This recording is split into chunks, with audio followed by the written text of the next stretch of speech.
சிறு பொண்ணும் இல்லையே பணம் காசிலே இந்த பாசம் இல்லையே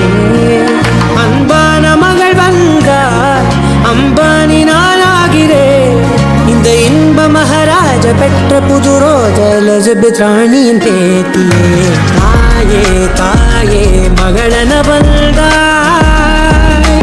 தந்தை சிந்தை நலமுற வந்தாய்